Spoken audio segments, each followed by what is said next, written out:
Segundo Reis, capítulo 4. E uma mulher das mulheres dos filhos dos profetas chamou a Eliseu, dizendo: Meu marido, teu servo, morreu.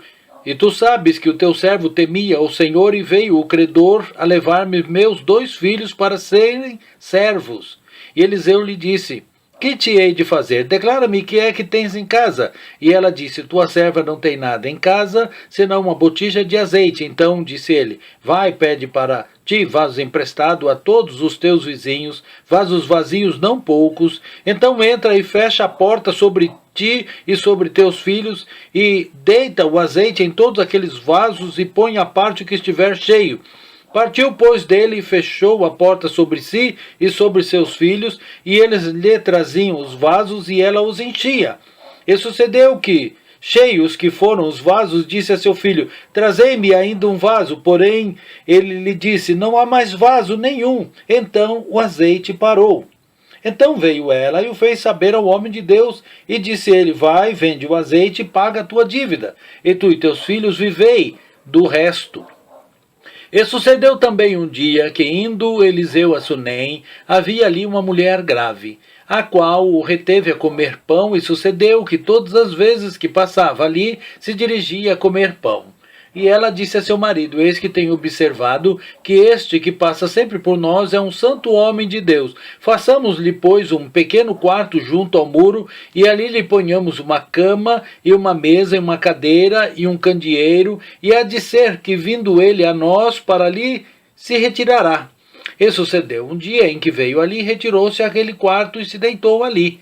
Então disse ao seu moço Geazi: Chama esta sunamita. E chamando-a, ela se pôs diante dele, porque ele tinha dito: Dizei-lhe, eis que tu nos tens tratado com todo o desvelo. O que se há de fazer por ti? Haverá alguma coisa que se fale por ti ao rei ou ao chefe do exército? E dissera ela: Eu habito no meio do meu povo. Então disse ele: Que se há de fazer, pois, por ela? E Geazi disse: Ora, ela não tem filho, e seu marido é velho. Pelo que disse ele: Chame-a. E chamando-a, ela se pôs à porta. E ele disse: A este tempo determinado, segundo o tempo da vida, abraçarás um filho. E disse ela: Não, meu senhor, homem de Deus, não mintas a tua serva. E concebeu a mulher e deu à luz um filho, no tal tempo determinado, segundo o tempo da vida que Eliseu lhe dissera. E crescendo o filho, sucedeu que um dia saiu para seu pai, que estava com os segadores, e disse a seu pai: Ai, minha cabeça! Ai, minha cabeça! Então disse ele a um moço: Leva-o à sua mãe. E ele o tomou e o levou à sua mãe, e esteve sobre os seus joelhos até o meio-dia, e morreu. E subiu ela, e o deitou sobre a cama do homem de Deus, e fechou sobre ele a porta, e saiu. E chamou seu marido, e disse: Manda-me já um dos moços, e uma das jumentas, para que corra ao homem de Deus, para que volte.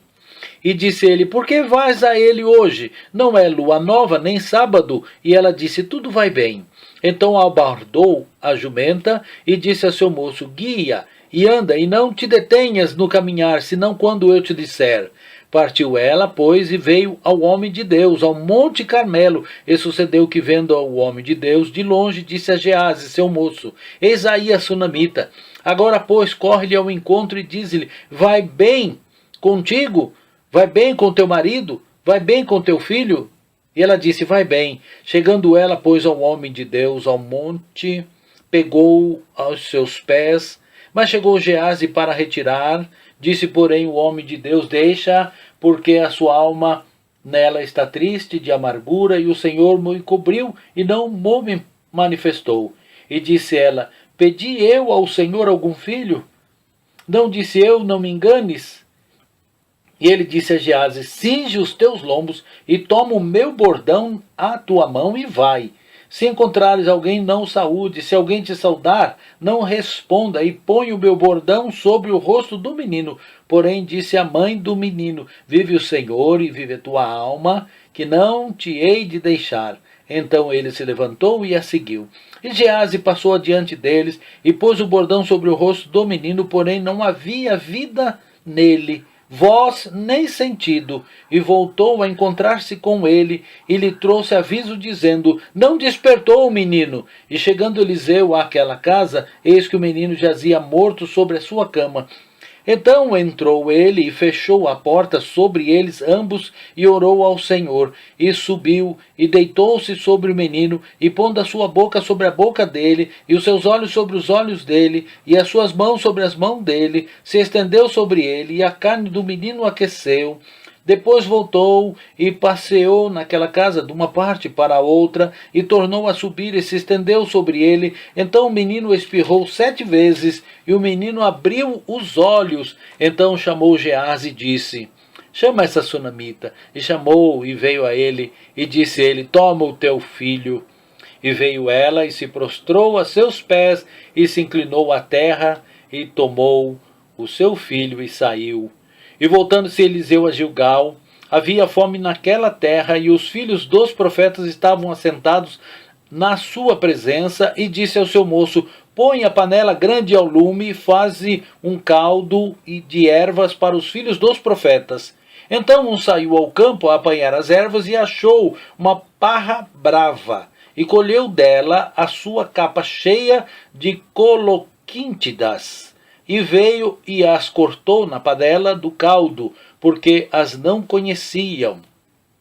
Assim tiraram de comer para os homens, e sucedeu que, comendo eles daquele caldo, clamaram e disseram: homem de Deus, a morte da panela, não puderam comer. Porém ele disse: trazei, pois, farinha. E deitou-a na panela e disse: tirai de comer para o povo. Então não havia mal nenhum na panela. E um homem veio de Baal Salisa e trouxe ao homem de Deus pães das primícias, 20 pães de cevada e espigas verdes na sua palha, e disse: dá ao povo para que coma. Porém seu servo disse: como hei de pôr isso diante de 100 homens? E disse ele: dá ao povo para que coma, porque assim diz o Senhor: comer-se-á e sobejará. Então lhes pôs diante, e comeram, e deixaram sobejos, conforme a palavra do Senhor.